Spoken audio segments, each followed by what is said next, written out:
काली जन को भोट देइथिलु तार भल गुण देखि काली देइथिलु आज देखला से नाही से आ गोटे दल जाइए अच्छी कह जाए कर्ममय जीवन भितर जदि सकाळु सकाळु खबर कागजटे न पढ़े ताहले हुए तो दिन सारा आउ खबर कागज पढ़िया पाई समय मिलिବ ନାହିଁ सेपटे पुणी चली निर्वाचन चर्चा ए परिप्रेक्षी में ये हूँ ब्रह्मपुर सहर पुराना बस स्टैंड छक जो पेपर दुकान रे सबुबले ब्रह्मपुर सहर विभिन्न अंचल लोक मैंने आसती पेपर खंडे किणती एवं पेपर पढ़ती एवं आलोचना करती जिते निर्वाचन चली से पेपर जो मुख्य पृष्ठार सब निर्वाचन विषय ही प्रसंग आसता है तो लोकों भितर निर्वाचन प्रसंग ही आलोचना भी होता है तेज निर्वाचन प्रसंग नहीं कि जड़े वरिष्ठ नागरिक अच्छा आलोचना करवा सकाल सकाल पेपर पढ़ी कौन मॉर्निंग वॉक सरला ना कौन हाँ सर मॉर्निंग वॉक कले केते बयस मत 76 वर्ष है केते समय मॉर्निंग वॉक कर प्राय घंटे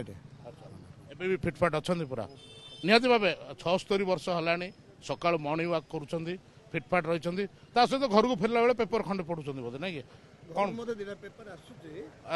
गणतंत्र देश में प्रथम हूँ पेपर पढ़िया समस्त अभ्यास करा निहाती आवश्यक आलोचना तो हो निहाती भाव घर मानसिक स्तर में आलोचना हो व्यक्तिगत स्तर में कौन सब पेपर मुख्य राजनीति में बर्तमान निर्वाचन जो डिक्लेयर हो भारत वर्ष में समस्त एकमात्र आलोचना हो किए प्रार्थी हे किए आसबे एवं किए कौन करेंगे आगामी पीढ़ी आगामी 5 वर्ष ब्रह्मपुर राजनीति कौन ब्रह्मपुर राजनीति तो आप देखुंत ये तो कंटेस्ट हम ट्रांगुलर कंटेस्ट हम पुणी केते जन पुणी स्वाधीन अच्छा आ ब्रह्मपुर में आप तो चाउपटना सार प्राय 24-25 वर्ष प्रतिनिधि कर शांत सरल लोक सहित चला अनिल भाई बीजेपी लड़े हम आ भर तृतीय जन एंट्री मार्च पूर्वतन आमर जो ये थे मेयर थे से एंट्री मार्च तेणु ये गोटे बहुमुखी प्रतिद्वंदिता हम जे भल कम करेंगे प्रतिश्रुति देवे गणतंत्र से ही हे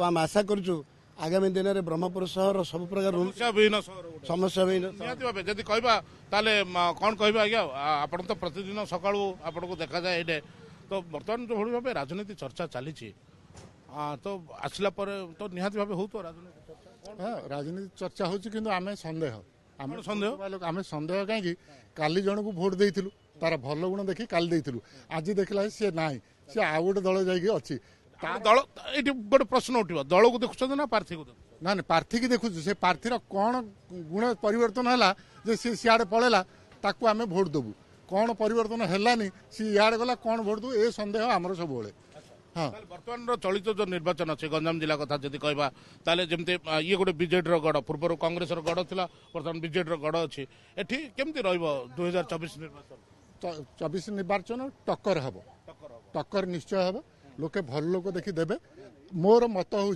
सचेतन हाँ निश्चय सचेतन है सब चाहिए ब्रह्मपुर लोकटा को ब्रह्मपुर में भोट देवे गंजाम लोक गंजाम भोट देवे बाहर लोक को ये भोट देवे हाँ ये सब प्रचार चलती कहवा ताले भोटर भी सचेतन है छुआ को लेकिन पलि आस सकाल सकाल नहीं पिलार छुट्टी अच्छी तो पिला धरी पलि आस वाकिंग रे आसिले पिला धरी पलि माने आपण वाक करछो पिला को टिके वाकिंग करछु सकाल राजनीति चर्चा बर्तमान चली चर्चा आपण तो देखुछन्ते ब्रह्मपुर वर्तमान विभिन्न दलर प्रार्थी मान सब दिया जाइछि किंतु गोटे रोचक मोड़ आसी जे एथर टक्कर हबो किंतु जो पूर्व जो थिला ट्रेन थिला सब पार्टी की देखिए भोट दौले दल चिन्ह देखिए दौले एथर लगुच जे लोक कैंडिडेट देखिए भोट देवे बोली मते लगुच जहाँ लगुच प्रार्थी को दल को देखिए ना बर्तमान मो मत दल अपेक्षा प्रार्थी की देखिए भोट देवाटा जरूरी कहीं ना ब्रह्मपुर देखुं आप गला थर 5 थर एमएलए छिड़ा सी बर्तमान चाऊ बाबू आउ थे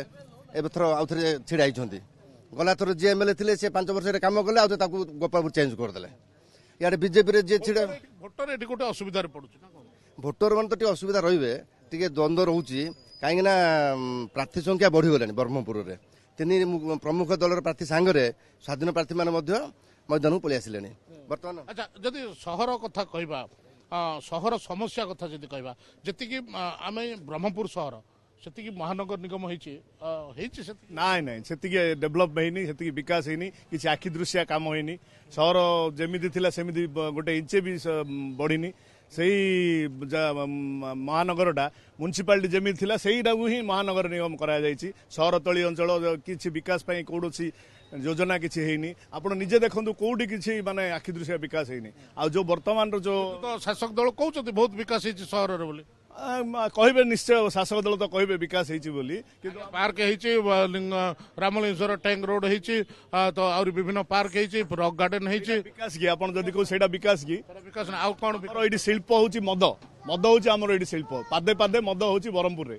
ଆଉ ତା ଛଡା ଅଧିକ ବିକାଶ କି? ଦୋକାନ ସଂଖ୍ୟା ବଢି ଯାଇଛି, ବହୁତ ବଢି ଯାଇଛି, ପ୍ରତି ସାହିରେ ମଦ ଦୋକାନ। ଯଦି କହିବା ବିକାଶକୁ ନେଇ ମଧ୍ୟ ଲୋକଙ୍କ ଭିତରେ କ୍ଷୋଭ ରହିଛି।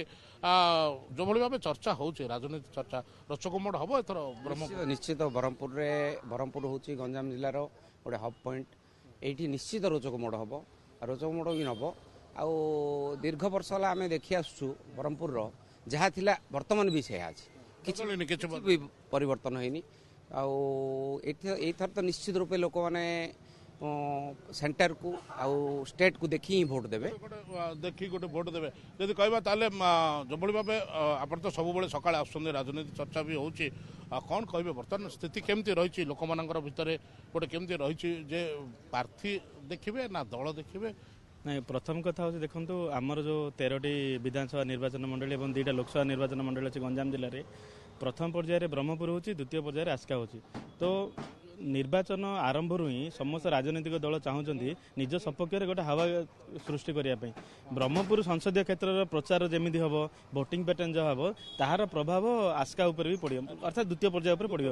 ତେଣୁକରି ଯେହେତୁ ପ୍ରଥମ ପର୍ଯ୍ୟାୟରେ ବ୍ରହ୍ମପୁର ଲୋକସଭା କ୍ଷେତ୍ରରେ ଭୋଟ ହେଉଛି, ତେଣୁକରି ସମସ୍ତ ରାଜନୈତିକ ଦଳ ବର୍ତ୍ତମାନ ତାଙ୍କର ପ୍ରଚାରକୁ ବ୍ୟାପକ କରିସାରିଲେନି। ଲୋକଙ୍କ ପାଖରେ କେମିତି ପହଞ୍ଚିବେ ତାକୁ ବି ଗୁରୁତ୍ୱ ଦେଉଛନ୍ତି। ଦ୍ୱିତୀୟ କଥା ହେଉଛି ସହରର ବିକାଶ ହେଉ କିମ୍ବା ଅନ୍ୟାନ୍ୟ ସମସ୍ୟା ନେଇକି ରାଜ୍ୟ ସରକାରଙ୍କ ଭିତରେ ଯେଉଁ ଅସନ୍ତୋଷ ରହିଛି ସେ ସମ୍ପର୍କରେ ଲୋକଙ୍କୁ ସଚେତନ କରିବାରେ ବିରୋଧୀ ଦଳ ଗୁଡ଼ିକ ବର୍ତ୍ତମାନ ସୁଦ୍ଧା ଆହୁରି ସେମିତି କୌଣସି ଆଖି ଦୃଶିଆ କ୍ୟାମ୍ପେନିଂ କରିପାରିନାହାନ୍ତି। ଆଖି ଦୃଶିଆ କ୍ୟାମ୍ପେନିଂ କରିପାରିନାହାନ୍ତି, ବୋଧେ ହୁଏତ ସମୟ ଅଛି ସେଥିପାଇଁ। ଦେଖନ୍ତୁ, ଯଦି ବିପକ୍ଷ ଦଳ ଗୁଡ଼ାକ ଯଦି ଭୋଟରଙ୍କୁ ସଚେତନ ନ କରିବେ, ସେମାନେ କାହିଁକି ଯିବେ ଭୋଟ ଦେବା ପାଇଁ? ସେମାନେ ତ ଦେଖୁଛନ୍ତି ନା ଯେ ଅସୁବିଧା ଏସବୁ ହେଉଛି, କିନ୍ତୁ ସେମାନେ ଯଦି ଶାସକ ଦଳକୁ ଭୋଟ ନ ଦେବେ, ବିପକ୍ଷକୁ ଦେବେ, କିନ୍ତୁ ବିପକ୍ଷ କାହାକୁ ଦେବେ ତାକୁ ନେଇକି ବର୍ତ୍ତମାନ ସନ୍ଦେହ ରହିଛି। ବିପକ୍ଷ ଖୋଜିବାକୁ ବର୍ତ୍ତମାନ ପଡ଼ିବ ନିହାତି ଭାବେ। ଯଦି କହିବା ତାହେଲେ ବିପକ୍ଷ ଦଳର ଯେଭଳି ଭାବେ ସ୍ୱର ଶୁଭିବା କଥା ହୁଏତ ଶୁଭୁନି। ଆପଣ କୋଉଠୁ ଆସୁଛନ୍ତି ଆଜ୍ଞା? କୋଉଠୁ? ମୁଁ ବ୍ରହ୍ମପୁରର, ମୁଁ ରହୁଛି ୟୁଏସ୍ରେ। ତ ବର୍ତ୍ତମାନ କେବେ ଆସିଛନ୍ତି ବ୍ରହ୍ମପୁର? ମୁଁ ଏଇ 2 ଦିନ ହେଲା ଆସିଲି। କ'ଣ ଚର୍ଚ୍ଚା ଦେଖୁଛନ୍ତି? ହଁ, ଯୋଉଠି ଦେଖୁଛି ସେ ନିର୍ବାଚନ ଉପରେ ହିଁ ଚର୍ଚ୍ଚା ଚାଲିଛି, ଟିଭିରେ ହଉ, ନ୍ୟୁଜ୍ ପେପରରେ ହଉ, ଆଉ ଯୋଉଠି ମୁଁ ଯାଉଛି ସପିଂ ପାଇଁ, ସପିଂ ସାଇ ଛକ ଯୋଉଠି। ଆପଣ ଜାଣିଛନ୍ତି, ଯେହେତୁ ଆପଣ ୟୁଏସ୍ଏରେ ରହୁଛନ୍ତି, ଜାଣିଛନ୍ତି ବ୍ରହ୍ମପୁର ନିର୍ବାଚନ ସମ୍ପର୍କରେ କିଛି? ମୁଁ ତ ବ୍ରହ୍ମପୁରର, କିନ୍ତୁ ଏବେ ବର୍ତ୍ତମାନ ଅପ୍ ଟୁ ଡେଟ୍ ନାହିଁ ରାଜନୀତିରୁ। ନିହାତି ଭାବେ ଅପଡେଟ୍ ନାହିଁ। ଆଜ୍ଞା, ନିର୍ବାଚନ ତ ପୁରା ଜୋରଜାର ଚାଲିଛି ଏବେ, ବୁଝିଲେ କି ନାହିଁ? ନିର୍ବାଚନ ଉପରେ ଦେଖାଯାଉ କିଏ ଆସୁଛି। ଆମର ତ ଆଗରୁ ବିଜେଡି ସରକାର ଥିଲେ, ଭଲ ଲୋକ ହଁ ଦେବା ନିହାତି। ଭଲ ଲୋକ ନିଶ୍ଚୟ ଦେବେ। ବିଜେପି ବିଜେଡି ଭିତରେ ବର୍ତ୍ତମାନ ଏବେ ମୁଣ୍ଡ ଟେକିଲେଣି ତୃତୀୟ ବ୍ୟକ୍ତି, ଯାହାକି ବ୍ରହ୍ମପୁରର ବିକାଶ ତ ପ୍ରଥମ କଥା।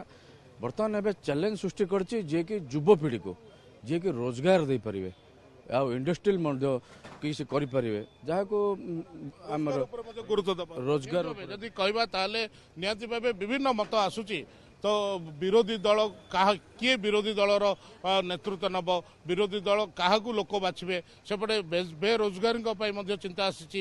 ତ ମଦ ଦୋକାନୀ ସଂଖ୍ୟା ମଧ୍ୟ ବଢ଼ିଛି, ଏପଟେ ବେକାରଙ୍କ ସଂଖ୍ୟା ବଢ଼ିଛି। ଇଏ ସବୁ ତମାମ ଆଲୋଚନା ପରେ ଗୋଟିଏ ସିଦ୍ଧାନ୍ତରେ ଆମେ ପହଞ୍ଚିବା ଯେ ଚଳିତ ଥର ଭୋଟର ମଧ୍ୟ ସଚେତନ ହୋଇଛନ୍ତି ଏବଂ ଗୋଟେ ସଠିକ୍ ନେତୃତ୍ୱ ସେମାନେ ବାଛିବେ ବୋଲି ଯାହା ମତାମତ ଦେଇଛନ୍ତି। କ୍ୟାମେରା ପର୍ସନ ଫିନୋଜଙ୍କ ସହ ଅଶୋକ ବ୍ରହ୍ମା, OTV।